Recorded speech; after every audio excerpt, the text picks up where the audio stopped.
بسم اللہ الرحمن الرحیم۔ اللہ کے نام سے شروع جو بڑا مہربان نہایت رحم والا ہے۔ ایک دن تم پیچھے مڑ کر دیکھو گے کہ جن چیزوں کے لیے تم فکر مند تھے وہ تو بہت چھوٹی تھیں اور تم انہیں بڑا سمجھتے رہے۔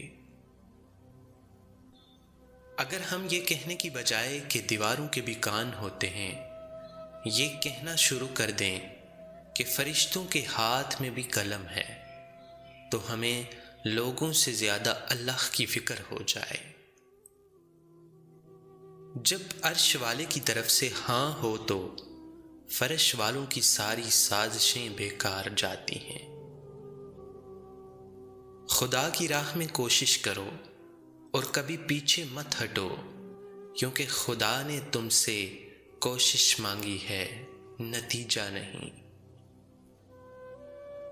رب کو اوپر نہ ڈھونڈو، ذرا سی گردن نیچی کرو، رب تجھے اپنے دل میں ملے گا۔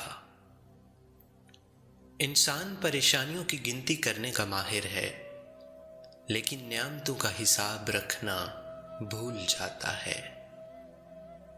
آپ کی غلطیاں اس بات کا ثبوت ہیں کہ آپ کوشش کر رہے ہیں۔ زندگی جب دیتی ہے تو احسان نہیں کرتی، اور جب لیتی ہے تو لحاظ نہیں کرتی۔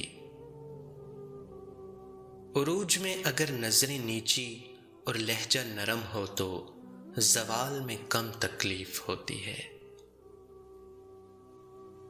کچرے میں پھینکی گئی روٹیاں یہی بیان کرتی ہیں کہ پیٹ بھرتے ہی انسان اپنی اوقات اور اپنے رب کو بھول جاتا ہے۔